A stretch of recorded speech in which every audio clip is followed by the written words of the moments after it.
अध्यक्ष महोदय,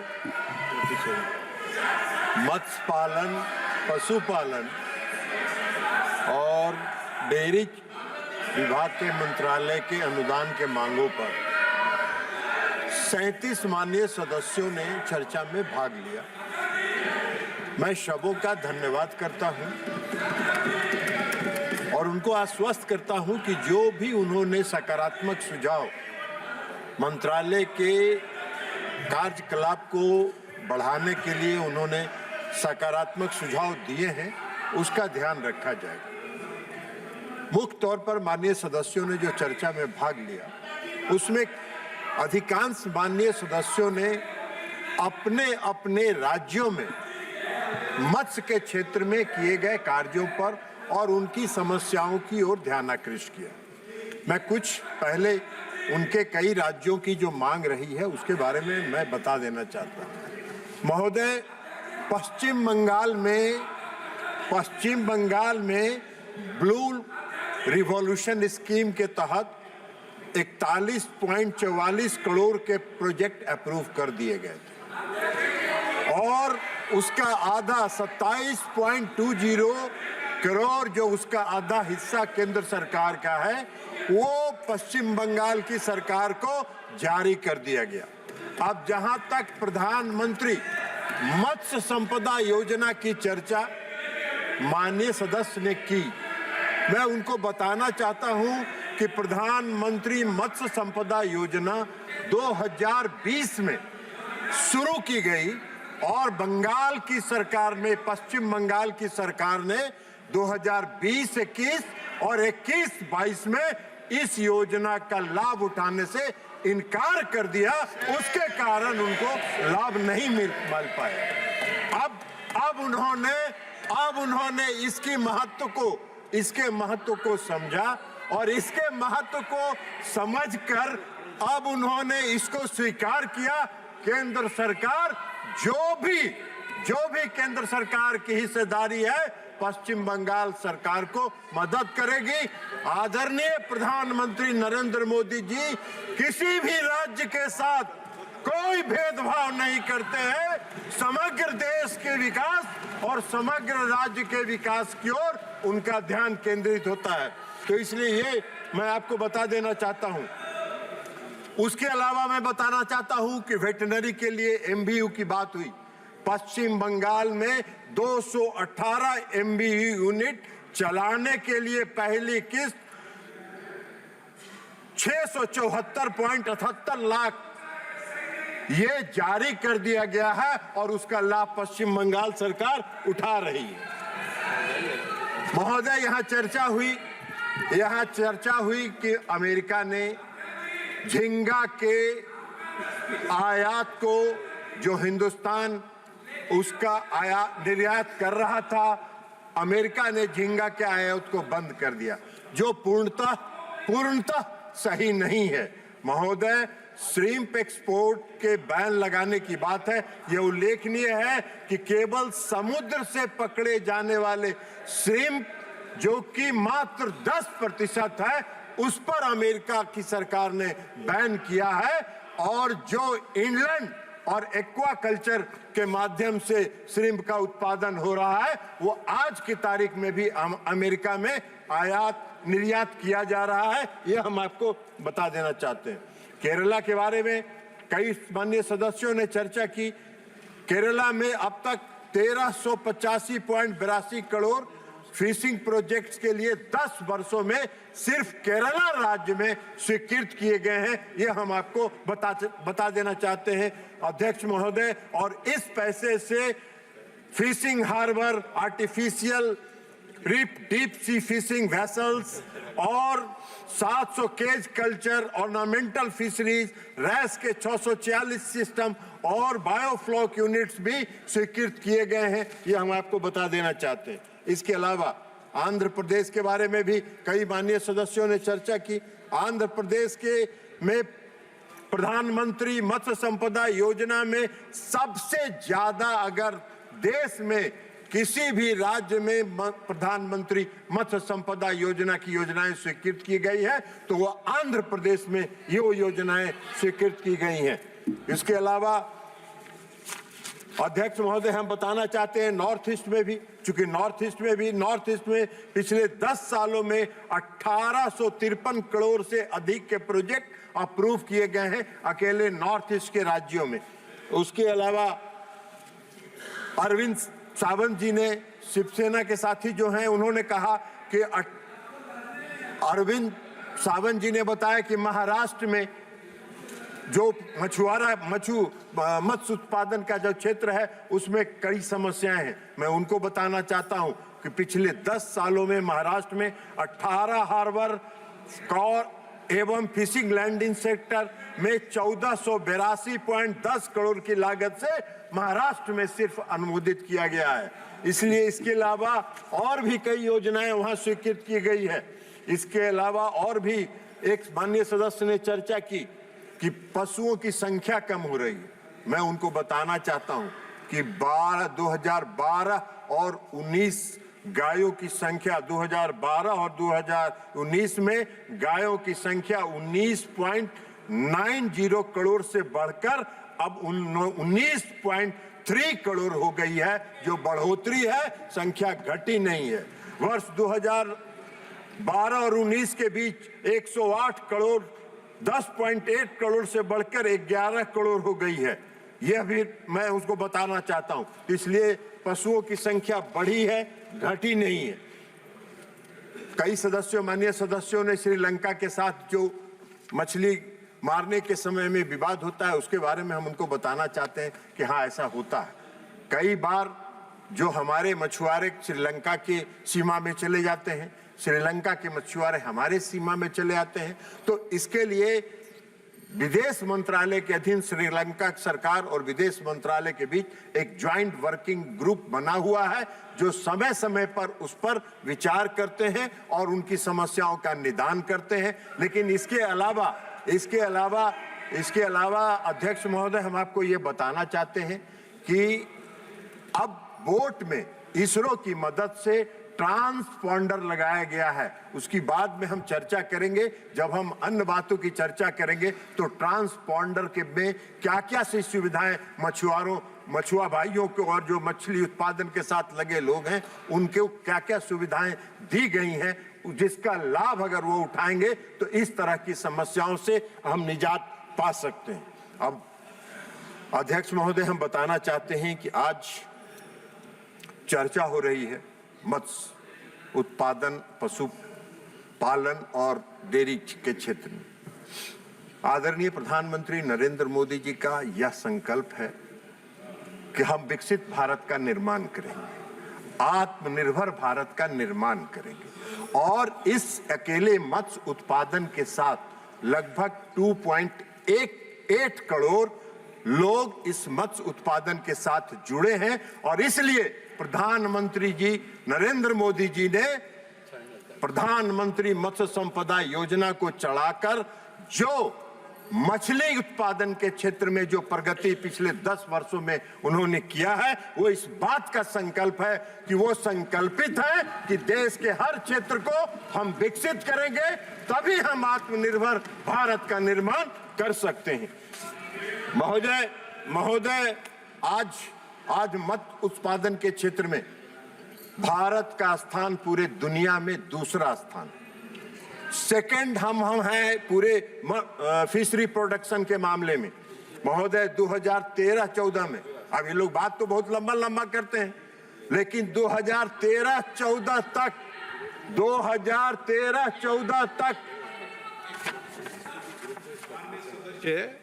आप पहली बार चुन के आए हो, बैठे बैठे टिप्पणी मत करो। माननीय मंत्री जी, नो, ये ठीक नहीं है। माननीय मंत्री जी,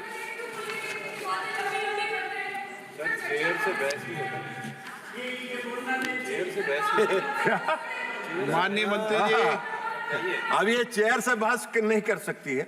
अब अध्यक्ष महोदय, हम बता रहे हैं कि 2013-14 में हम इनकी बात नहीं कर रहे हैं, हम इनको आईना दिखा रहे हैं कि आपने क्या किया 2013-14 तक। 60 साल तक आजादी के बाद आपने शासन किया और एक मत्स्य उत्पादन के क्षेत्र में आपने काम नहीं किया। और प्रधानमंत्री नरेंद्र मोदी जी ने 10 वर्षों में जो काम करके दिखाया वो हम आपको आईना दिखाना चाहते हैं। 2013-14 में इस देश का मत्स्य उत्पादन 95.7 लाख टन था। 13-14 तक जब तक ये शासन में थे 95.7 लाख टन था, जो बढ़कर 23-24 में 174.45 लाख टन हो गया। 10 वर्षों में आदरणीय प्रधानमंत्री नरेंद्र मोदी जी के नेतृत्व वाली सरकार ने मत्स्य उत्पादन के क्षेत्र में जो काम किया, उत्पादन दोगुना हो गया। अब आपको कौन सा आईना चाहिए ये आप बताइए। उसके लिए अलग से कोई मैन्युफैक्चरिंग में दिया जाएगा आपको आईना दिखाने के लिए। उसके अलावा 73 साल में जो शासन करके जो काम नहीं किए वो उन्होंने किया। अब उत्पादन बढ़ाने के लिए आदरणीय प्रधानमंत्री जी ने ध्यान केंद्रित किया। ये एक बड़ा क्षेत्र था जहां 3 करोड़ लोग इस क्षेत्र के साथ जुड़े हुए थे और इसलिए उन्होंने इस क्षेत्र पर ध्यान केंद्रित किया। और ध्यान केंद्रित करके उन्होंने जो योजनाएं चलाई उसका ये परिणाम है। कई लोग चर्चा कर रहे थे, सबसे बड़ा उसका जो कारण है कि आदरणीय प्रधानमंत्री जी ने 2019 में फरवरी में मत्स्य उत्पादन को विभाग बनाया और जून में 2019 के जून में उसके साथ डेयरी और पशुपालन को जोड़ने का काम किया। उसके कारण आज हमारा 2015 से 38,572 करोड़ रुपए की नई योजना और कार्यक्रम जो उन्होंने चलाया, उसके कारण आज हमारा उत्पादन पूरा बढ़ा है मत्स्य उत्पादन के क्षेत्र में। महोदय, जो आज हम मत्स्य उत्पादन कर रहे हैं उसमें सबसे ज्यादा योगदान अगर अंतर्देशीय जो इनलैंड फिशरीज प्रोडक्शन है उसका 75% उसमें उसका योगदान है और 25% का योगदान सिर्फ कोस्टल के इलाकों में है। हमारा मत्स्य उत्पादन जो इनलैंड वाटर में है 2013-14 में 61.36 लाख टन था, जो 22-23 में बढ़कर 131.30 लाख टन हो गया। 114% की वृद्धि हुई है, 114% की वृद्धि। और अब उनको क्या कौन सा आईना चाहिए हमारी समझ से बाहर है। आज खारे पानी में जो खारा पानी है उसमें झींगा का उत्पादन बढ़ाया जा रहा है और इससे जो हस्तक्षेप केंद्र की सरकार ने किया प्रधानमंत्री मत्स्य संपदा योजना के माध्यम से, उसके कारण हुआ। आज आंध्र प्रदेश, गुजरात, उड़ीसा और तमिलनाडु में झींगा की खेती में उछाल आया है और झींगा का उत्पादन काफी बड़ी संख्या में बढ़ा है। उसके अलावा 9,000 करोड़ रुपए से अधिक के प्रोजेक्ट्स अप्रूव किए गए हैं झींगा के लिए और उसमें approved supported hatcheries, brood bank and BMC for enhancing availability of quality seeds, quality 6 के लिए भी किया। टेक्नोलॉजी इन्फ्यूजन किया गया, स्टॉकिंग इन रिजुविनेशन किया गया, 50,000 केजेस का रिजर्वायर्स में बनाए गए हैं, स्टॉकिंग इन वेटलैंड्स है, रिवर्स रेंसिंग है, स्पीसीज डाइवर्सिफिकेशन है। ये कई काम जो किए गए उसके कारण आज झींगा का उत्पादन हुआ। और इसमें सबसे बड़ा योगदान जो है ब्लू रिवॉल्यूशन नंबर 1 और उसके अलावा fishery and aquaculture infrastructure development fund का निर्माण जो आदरणीय प्रधानमंत्री जी ने किया, उसने इसमें इसका योगदान किया।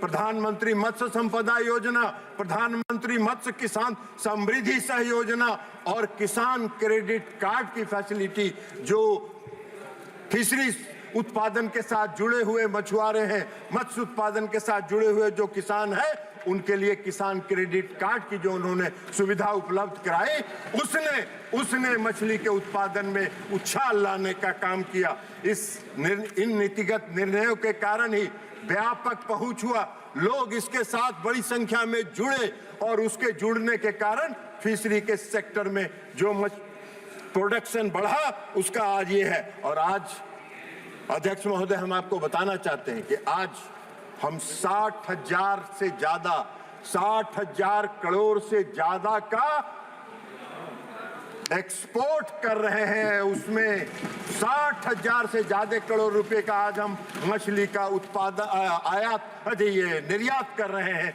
एक्सपोर्ट कर रहे हैं और विदेशों में भेज रहे हैं। हम 2013-14 में भी ये बात कर रहे थे। 2013-14 में जहां 30,213 करोड़ का निर्यात ये आयात हो रहा था, ये निर्यात हो रहा था, वहां 23-24 में 60,523.89 करोड़ रुपए का एक्सपोर्ट आज हम फिशरी सेक्टर में कर रहे हैं, विदेशों में भेज रहे हैं। इसलिए हमारा उत्पादन ही दोगुना नहीं हुआ, हमारा एक्सपोर्ट भी दोगुना हुआ। और ये आदरणीय प्रधानमंत्री नरेंद्र मोदी जी के 10 वर्षों के शासनकाल की उपलब्धि है।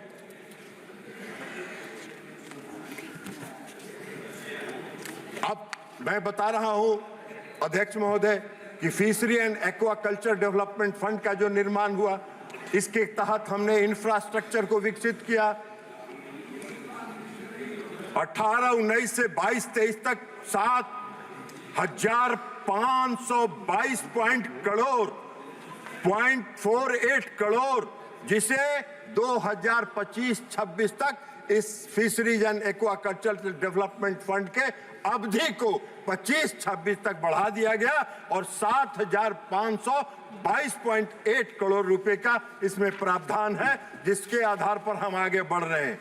व्यक्तिगत इस फंड के तहत हम व्यक्तिगत मछुआरों, मत्स्य किसकों, उद्यमियों को और मत्स्य सहकारी समितियों को इंफ्रास्ट्रक्चर विकास के लिए सुविधा प्रदान करते हैं। इसके अंतर्गत नाबार्ड भी राज्य सरकारों को कार्यान्वित योजना के लिए ऋण उपलब्ध कराती है। विभिन्न राज्यों के जरिए के लिए अब तक 122 परियोजनाओं की स्वीकृति इसके तहत दी गई है। उसमें 22 फिशरीज हार्बर हैं, जिसका 4,905.77 करोड़ लागत है। उसके अलावा 24 फिशिंग लैंडिंग सेंटर्स हैं, जो 122.20 करोड़ रुपए जिसका लागत है, और 21 राज्य मत्स्य बीज पार्क का आधुनिकीकरण है, जिसका 81.70 करोड़ उसकी लागत है। ये इसके अंतर्गत अब तक स्वीकृत की गई हैं। उसके अलावा नीली क्रांति का और मत्स्य संपदा योजना का फिजिकल जो भौतिक उसका लक्ष्य है, भौतिक लक्ष्य की जो प्राप्ति हुई है, उसकी लंबी सूची है। अगर अध्यक्ष महोदय आप अनुमति देंगे तो इस सूची को हम सदन के पटल पर रख देने का काम करेंगे, इसलिए कि उसमें बहुत समय लगेगा। काफी लंबी सूची है जो फिजिकल वेरिफिकेशन अलग अलग क्षेत्रों में हुआ है। तो इसलिए अध्यक्ष महोदय, मैं इसके अलावा प्रधानमंत्री मत्स्य संपदा योजना के बारे में बताना चाहता हूं। 20,050 करोड़ के अनुमानित निवेश के साथ प्रधानमंत्री मत्स्य संपदा योजना 2020 में लागू की गई, जो 24-25 अर्थात 5 वर्षों के लिए लागू की गई है। वो 2025 तक चलेगी। 9,407 करोड़ रुपए के केंद्रीय अंश सेंट्रल शेयर और 4,880 करोड़ राज्य का अंश और 5,763 करोड़ लाभार्थियों के बेनिफिशियरी का अंश है। ये टोटल योजना 2025 तक चलने वाली है। शानदार प्रतिक्रिया मिली है, इसकी सफलता भी शानदार हुई है। 4 वर्षों के दौरान राज्य और केंद्र शासित प्रदेश एवं अन्य एजेंसियों के लिए 7,716.78 करोड़ के केंद्रीय अंश के साथ 18,721.03 करोड़ की परियोजना की अब तक स्वीकृति दी जा चुकी है। इस योजना के तहत हम टेक्नोलॉजी समावेशन को अपनाते हैं और लोकप्रिय बनाया गया। इसको समावेशी टेक्नोलॉजी समावेशन को अपनाया गया, टेक्नोलॉजी को डेवलप किया गया और टेक्नोलॉजी को डेवलप करके इसको लोकप्रिय बनाया गया। हम बायोफ्लॉक का निर्माण इसके अधीन करते हैं। हम regulatory aquaculture system, pen and cage culture को विकसित करने का काम प्रधानमंत्री मत्स्य संपदा योजना के तहत किया गया और 4 वर्ष में 50,710 जलाशयों में केज का निर्माण कराने के कारण आज हमारा मत्स्य उत्पादन बचा है। 11,995 रेसिकुलेटरी एक्वाकल्चर सिस्टम RAS को हम लोगों ने डेवलप करने का काम किया है।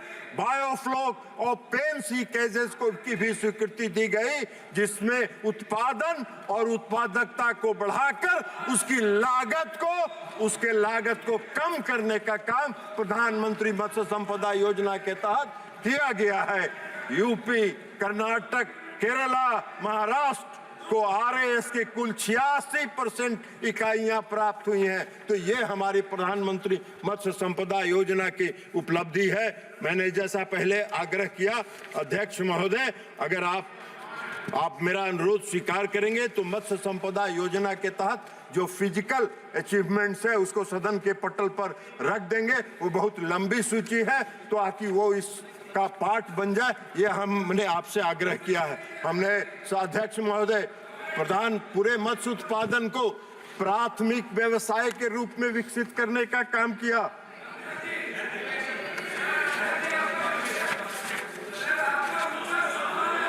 प्राथमिक व्यवसाय के रूप में हमने इसको विकसित करने का काम किया। उद्यमियों को इस मत्स्य पालन के आपको अपने व्यवसाय में शामिल करने के लिए प्रोत्साहित किया गया और उसमें सफलता हम लोगों को हासिल हुई है। मध्य प्रदेश, उत्तर प्रदेश, छत्तीसगढ़ राज्यों में इनलैंड जलीय कृषि के लिए 21,958.41 हेक्टेयर तालाब क्षेत्रों का उपयोग किया गया, जिससे इसकी उपलब्धि बढ़ी है। इसके अलावा और भी कई जो KCC सुरक्षा है, मैंने आपको जैसा कहा कि सामाजिक सुरक्षा, मत्स्य उत्पादकों को सामाजिक सुरक्षा दी गई। पहली बार ये प्रधानमंत्री नरेंद्र मोदी जी की सोच है कि मत्स्य पालन से जुड़े मछुआरा भाइयों को और उसके साथ जुड़े अन्य लोगों को, 3 करोड़ लोगों को किसान क्रेडिट कार्ड से उन्होंने जोड़ने का काम किया और उस किसान क्रेडिट कार्ड में जोड़ने के कारण आज उनकी आर्थिक स्थिति सुधरी है। उसमें कमर्शियल बैंक, कोऑपरेटिव बैंक और रीजनल बैंक्स इसको लोन दे रहे हैं। 2,477.95 करोड़ की राशि के साथ 4.27 लाख KCC कार्ड अब तक मछली उत्पादन के साथ जुड़े लोगों को वितरित किया जा चुका है। उसके अलावा सोशल सिक्योरिटी में, सामाजिक सुरक्षा में आदरणीय प्रधानमंत्री जी ने मत्स्य उत्पादन के साथ जुड़े मछुआरा भाइयों को बीमा की गारंटी उन्होंने दी। कोई अगर आकस्मिक मृत्यु या पूर्ण विकलांगता प्राप्त करता है तो 5 लाख रुपए, आंशिक विकलांगता अगर प्राप्त करता है तो 2.5 लाख रुपए, और कोई अगर बीमार है, चिकित्सारत है, अस्पताल में है, उसकी मृत्यु नहीं हुई है तो उसको 25,000 रुपए की राशि दी जाती है। तो ये है प्रधानमंत्री जी की उपलब्धि, जिसके कारण उन्होंने कई क्षेत्रों में किया। हिमालयन जो इलाके हैं उसमें जो होता है उसमें उन्होंने ट्राउट को विकसित करने का काम किया। अलग अलग क्षेत्रों में जो भी मछली पाए जाते हैं उनको विकसित करने के लिए पूरा विभाग, मंत्रालय उस पर काम कर रहा है, चाहे वो प्रधानमंत्री मत्स्य संपदा योजना हो या infrastructure development, fishery infrastructure development fund हो, उससे हम लोग उसको आगे लाभ पहुंचाने का काम करते हैं। अब जैसा मैंने आपको कहा कि ट्रांसपॉन्डर की सुविधा दी गई है। अब ट्रांसपॉन्डर जो बोट में जो लगाया गया है उसका लाभ ये है कि उसका जो सबसे बड़ी सुविधा जो उसमें प्राप्त है, इस प्रोजेक्ट से मछुआरे 2 वे सिस्टम में अपने फैमिली या कोस्ट गार्ड और अन्य संपर्क सूत्रों से सूचना का आदान प्रदान कर सकते हैं। इस ट्रांसपॉन्डर सिस्टम से मछुआरों को चक्रवात, मौसम, समुद्री तूफान या टर्बुलेंस के अलर्ट की सूचना उनको दी जाती है, जो ट्रांसपॉन्डर हर बोट में लगा हुआ है।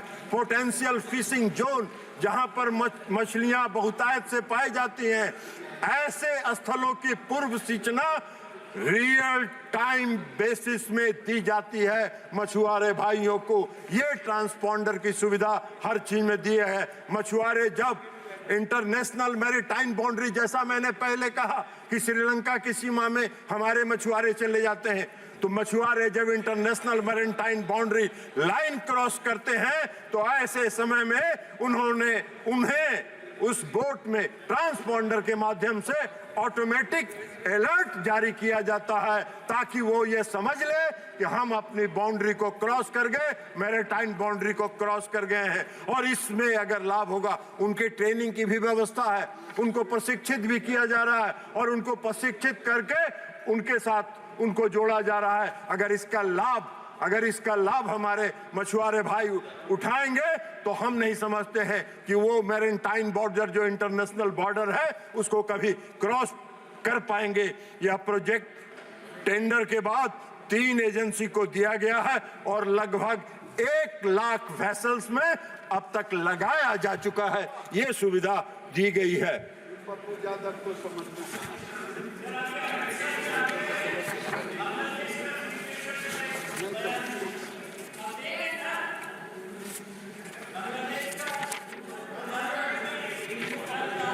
इसके अलावा अध्यक्ष महोदय, मैं आपको बताना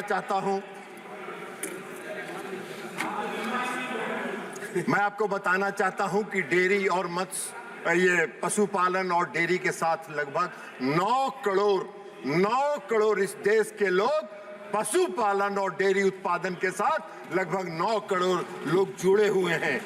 90% इस 9 करोड़ में 90% लोग छोटे हैं, सीमांत किसान हैं और गरीब वर्ग के लोग हैं जो इस पशुपालन और डेयरी के उससे जुड़े हुए हैं। और इसके अलावा इनका जो उत्पादन मूल्य जो है वो लगभग 11.16 लाख करोड़ है, जो एग्रीकल्चर सेक्टर में अगर आप धान और गेहूं के पूरे को जोड़ लें मूल्य को, उससे ज्यादा है। 11.16 करोड़ रुपया इसमें उनका उत्पादन मूल्य है, तो इसलिए 9 करोड़ जुड़े। और उसके अलावा जो डेयरी के साथ और पशुपालन के साथ जो अन्य संस्थाएं जुड़ी हुई हैं, उनको अगर हम जोड़ लें तो लगभग 12 करोड़ से ज्यादा लोग इस डेयरी और पशुपालन के क्षेत्र से लोग देश में जुड़े हुए हैं।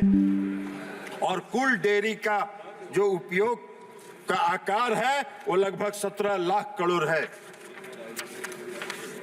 अब महोदय, मैंने बताया कि मत्स्य उत्पादन के क्षेत्र में हमारा दुनिया में दूसरा स्थान है, लेकिन डेयरी उत्पादन के क्षेत्र में आज हम पूरे विश्व में नंबर 1 पर हैं। हम नंबर 1 पर हैं। 9 वर्ष के अंदर आदरणीय प्रधानमंत्री नरेंद्र मोदी जी की सरकार के नेतृत्व में जो सरकार है, उसने 9 वर्षों के अंदर 58% की वृद्धि की है। 58% की वृद्धि की है। 2014-15 में जब आदरणीय प्रधानमंत्री जी नरेंद्र मोदी जी ने यहाँ गद्दी संभाली थी, उस समय 146.3 मिलियन टन था दूध का उत्पादन, जो 22-23 में बढ़ के 230.6 मिलियन टन हो गया है। 6% की वृद्धि हम प्रति वर्ष कर रहे हैं। दुनिया का औसत वृद्धि, अध्यक्ष महोदय, हम आपको बताते हैं, पूरे ग्लोबल दुनिया का जो औसत वृद्धि है वो 2% है और इस देश की वृद्धि 6% है। ये हमारी उपलब्धि है। हमारा दूध की जो हमारी उपलब्धता है, 9 वर्ष के अंदर 43% हमारा दूध की उपलब्धता बढ़ा है। 14-15 में 322 ग्राम प्रति व्यक्ति था, जो 22-23 में बढ़कर 459 ग्राम प्रति व्यक्ति हो गया है। ये हमारी उपलब्धि है, ये आदरणीय प्रधानमंत्री नरेंद्र मोदी जी की सरकार की उपलब्धि है। लेकिन अब इनको नहीं दिखता है तो इनको कौन सा आईना चाहिए, ये हम लोग की समझ से बाहर है। अब जो डेयरी के क्षेत्र में और पशुपालन के क्षेत्र में जो विकास हुआ, उसका सबसे बड़ा कारण है कि आदरणीय प्रधानमंत्री नरेंद्र मोदी जी ने राष्ट्रीय गोकुल मिशन चलाया, और उस मिशन की सफलता है कि आज हम इस ऊंचाइयों तक विश्व के सामने खड़ा हुए हैं। और इसमें कई कार्यक्रम हैं, हम इसमें कई सदस्य बोल रहे थे नस्ल सुधार की बात। हम आपको बताना चाहते हैं अध्यक्ष महोदय कि देसी गांव के भी नस्ल के सुधार पर सरकार का राष्ट्रीय गोकुल मिशन में कार्यक्रम चल रहा है और हम लोग उस पर आगे बढ़ रहे हैं। राष्ट्रव्यापी कृत्रिम गर्भाधारण को भी हम लोग आगे बढ़ा रहे हैं, और इसके पीछे हम लोग आर्टिफिशियल इंसेमिनेशन के कार्यक्रम को आगे बढ़ा रहे हैं, जिसमें 2 चीज मुख्य तौर पर है। एक सेक्स सीमेन सॉटिका है और सेक्स सॉटिका सीमेन, और दूसरा IVF टेक्नोलॉजी को हम लोग विकसित कर रहे हैं। और इससे हम लोग सेक्स सॉटिका सीमेन को आज हम लोग घर घर तक पहुंचा रहे हैं। हमने मैत्री का बहाली किया है, हमने मैत्री के जो स्वयंसेवक हैं उनको शिक्षित कर रहे हैं। वो किसान के दरवाजे तक सेक्स सॉर्टेड सीमेन की खुराक लेके जा रहे हैं, वहां दे रहे हैं और उसको ऑनलाइन अपलोड कर रहे हैं ताकि पूरे देश में इसको विकसित किया जाए। लेकिन सेक्स सीमेन सॉर्टेड सीमेन के उपयोग से हमारी क्वालिटी सुधरती है, हमारा क्वालिटी सुधरता है, चाहे वो हमारी गाय का हो या मेल हो या फीमेल हो, उसके क्वालिटी को हम इम्प्रूव करते हैं। लेकिन IVF टेक्नोलॉजी के माध्यम से हम नस्ल सुधार का काम करते हैं और उस पर भी टेक्नोलॉजी पर काम चल रहा है। 90% हम लोग सेक्स सॉर्टेड सीमेन में सफलता हासिल किए हैं। और जिन कई माननीय सदस्यों ने ये चर्चा की, आवारा पशुओं की चर्चा की, आवारा पशुओं का मुख्य कारण यही है कि हमारे जो मेल जो चाइल्ड होते हैं, जो बछड़ा होता है, उस बछड़ा का उपयोग कुछ दिन तक लोग करते हैं, उसके बाद उसको सड़क पर छोड़ देते हैं। अगर हम लोग सेक्स सॉर्टेड सीमेन के माध्यम से अगर उनके क्वालिटी को हमने इंप्रूव कर दिया तो आवारा पशुओं पर भी हम नियंत्रण करने का काम कर सकेंगे। इस पर हम लोग काम कर रहे हैं। IVF की टेक्नोलॉजी हम डेवलप कर रहे हैं। IVF का जो इंजेक्शन है वो कॉस्टली है आज की तारीख में अध्यक्ष महोदय, वो लगभग 3 शॉट्स में 20,000 रुपए उसका कॉस्ट आता है। लेकिन NDDB ने, नेशनल डेयरी डेवलपमेंट बोर्ड ने उसको भी विकसित, उस पर रिसर्च किया और उसको भी 20,000 से घटाकर अब उनका मानना है कि वो टेस्ट में है, और टेस्ट अगर सफल हुआ तो 10 से 11,000 12,000 के अंदर हमको IVF का इंजेक्शन मिल जाएगा। और तब 5,000 केंद्र सरकार उसमें अनुदान देती है, सब्सिडी देती है, और तभी सभी किसान अफोर्डेबल होंगे, और तब हमारे जो पशु हैं उनका जो नस्ल सुधार होने का काम होगा। IVF एक ऐसी टेक्नोलॉजी है जिस टेक्नोलॉजी के माध्यम से 7 पीढ़ी तक हम जब सुधार नहीं कर सकते, लेकिन एक IVF टेक्नोलॉजी से एक शॉट अगर एक बार 3 शॉट्स दिया गया तो एक पीढ़ी में हम उस नस्ल का सुधार कर सकते हैं। ये उसकी विशेषता है। आज हमारे यहाँ हमारे देश में भी आदरणीय प्रधानमंत्री नरेंद्र मोदी जी की नेतृत्व वाली जो सरकार है, उसने 22 IVF लैब हमारे देश में आज कार्यरत है और वो सप्लाई कर रहे हैं। लेकिन चूंकि उसका कीमत ज्यादा है, हर किसान तक, और डेयरी और पशुपालन के क्षेत्र में जो लोग हैं वो सीमांत हैं, छोटे हैं, गरीब हैं, तो वो सब अफोर्डेबल नहीं है उसका कीमत। लेकिन हम लोग उस पर काम कर रहे हैं। प्रधानमंत्री नरेंद्र मोदी जी के नेतृत्व वाली सरकार उस पर भी काम कर रही है। हम कटिबद्ध हैं कि सस्ते दर पर इस देश के लोगों को IVF टेक्नोलॉजी के इंजेक्शन को भी उपलब्ध कराएं। हम मैत्री की बात हमने कही, मैत्री को जो सीमेन सॉर्टेड और IVF की सुविधा के लिए जो हम उपलब्ध कराते हैं, उसके लिए हमने जो आर्टिफिशियल इंसेमिनेशन कार्यक्रम के तहत मैत्री के लोगों को किया, 90 दिन का उनका ट्रेनिंग देते हैं और 90 दिन के ट्रेनिंग के देने के बाद उनको हम वहां भेजते हैं। अब आपको दूध का उत्पादन जो होता है, सबसे बड़े जो डेयरी के उत्पादन के क्षेत्र में और पशु के उत्पादन के क्षेत्र की जो समस्या है, उसमें 23 जो टोटल उत्पादन हमारा होता है, उसमें 37% का खपत अध्यक्ष महोदय स्थानीय स्तर पर जो उत्पादन करने वाले लोग हैं, वो अपने घरों में दूध का उत्पादन करके 37% का खपत वो करते हैं। 63% संगठित और असंगठित क्षेत्र में दूध का उत्पादन जाता है, लेकिन डेयरी उत्पादन के लिए 63% में 68% ऐसा उत्पादन है जो अनऑर्गेनाइज सेक्टर में जाता है। हमारा प्रयास है, आदरणीय प्रधानमंत्री नरेंद्र मोदी जी के नेतृत्व में हमारा प्रयास है कि हम पूरे असंगठित क्षेत्र को संगठित क्षेत्र में परिवर्तित करें, ताकि दूध उत्पादन के साथ जुड़े लोगों का विकास हो सके। अभी हम लोग माननीय गृह मंत्री जी के साथ भी कुछ दिन पहले हम लोगों ने बैठक की है और बैठक करके इस असंगठित क्षेत्र को संगठित क्षेत्र में जो कोऑपरेटिव सोसाइटी के माध्यम से कैसे हम विकसित करें और उनको हम संगठित क्षेत्र में लाएं, इस पर भी हम लोग काम कर रहे हैं और हम लोगों का संकल्प है कि इसको शीघ्र हम लोग संगठित क्षेत्र में लाएंगे और जैसे ही संगठित क्षेत्र में हम लाएंगे, हमारे दूध डेयरी उत्पादन के साथ जुड़े जो किसान हैं, उन किसानों को इसका लाभ मिलने लगेगा, वो खुशहाल होंगे और इसके तहत हम लोग और भी काम को आगे बढ़ाने लगेंगे। अब संगठित क्षेत्र में जब हम लाएंगे तो उसमें कई कोऑपरेटिव सोसाइटी, स्वयंसेवी संस्था है, उनके माध्यम से भी हम उसको संगठित क्षेत्र में लाने का काम करेंगे और उसके बाद हम गुणवत्तापूर्ण जो टेस्ट परीक्षण की बात हुई, दूध को हम दरवाजे पर टेस्ट करेंगे और उसको चिलिंग प्लांट के साथ उसको ले जाएंगे, ताकि वो उसका प्रोडक्शन उत्पादकता बढ़े और उसके आधार पर हम लोग काम करेंगे। हम लोग रोग नियंत्रण की बात भी कई सदस्यों ने की, हम लोग रोग नियंत्रण पर भी काम कर रहे हैं। FMD, PPR और कॉल स्वाइन फीवर पर हम लोग टीका देने का काम कर रहे हैं, गांव-गांव तक टीकाकरण पहुंचाने का काम कर रहे हैं।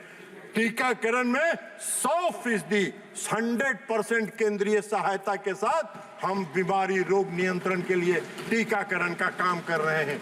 FMD में हमारा प्रयास है, आप कई सदस्यों ने बात की, कोई सदस्य बोल रहे थे कहीं से, उन्होंने कहा कि गाय का मांस हमारा देश एक्सपोर्ट नहीं करता है, हमारा देश बीफ मीट एक्सपोर्ट करता है। ये आप जान लीजिए, अपने आप को करेक्ट कर लेने का काम करिए। हम बुफालो मीट का एक्सपोर्ट करते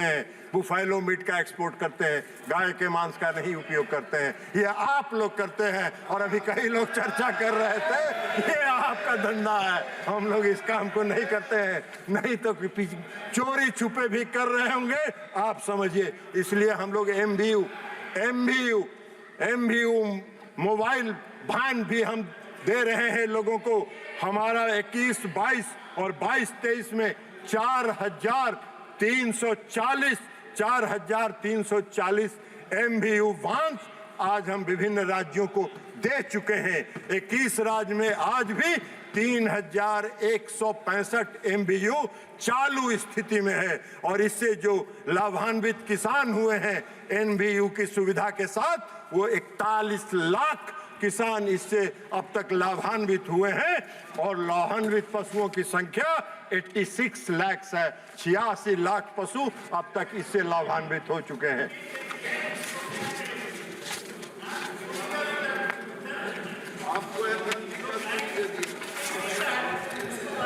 अब इसके अलावा दादा आपके लिए भी कुछ बोल देते हैं। कांग्रेस पार्टी के साथ आजकल आप गलबहियां लगा रहे हैं ना, कांग्रेस पार्टी के साथ गलबहियां लगा रहे हैं। आजकल सट के अधीर रंजन चौधरी जी को तो विदा करवा दिया आप लोग, उनसे तो छुट्टी पा लिए। तो आज आप ही लोगों के इस दबाव का परिणाम है। तो आजकल जो 60 साल तक कांग्रेस पार्टी ने इस देश में शासन किया और 13 करोड़ लोगों की चिंता नहीं किया, 13 करोड़ की चिंता नहीं किया, तो ये 3 करोड़ लोगों की चिंता कहां से करते। तो इसलिए आदरणीय प्रधानमंत्री नरेंद्र मोदी जी ने जो संकल्प लिया है विकसित भारत बनाने का, उन्होंने भी 3% लोगों की चिंता की, 3% लोगों की भी चिंता की। पशुपालन के साथ और डेयरी के साथ जुड़े 12 करोड़ लोगों की भी चिंता की, क्योंकि उनका मानना है कि जब तक इनका उत्थान हम नहीं करेंगे तब तक हम विकसित भारत का निर्माण नहीं कर पाएंगे। इसलिए आज वो ध्यान दे रहे हैं और उनका मानना है, इसलिए उनका मानना है कि जनता के प्रति समर्पण भाव से काम करिए। इन लोगों का काम मेवा खाने वाला काम था। ये लोग 60 साल तक मेवा खा रहे थे और आदरणीय प्रधानमंत्री नरेंद्र मोदी जी जनता की सेवा कर रहे हैं और जनता की सेवा कर रहे हैं, इसलिए उनका संकल्प पूरा हो रहा है। इसलिए आप किसी क्षेत्र में, जिस क्षेत्र में कहिएगा उस क्षेत्र में आप नहीं कोई सफलता प्राप्त कर सके। हाँ, एक क्षेत्र में आपने सफलता जरूर प्राप्त की है कि पूरे 60 साल में अगर घोटालों की गिनती की जाए तो नंबर लग जाएगा, लंबा लाइन लग जाएगा। इसमें आपने सफलता जरूर हासिल किया।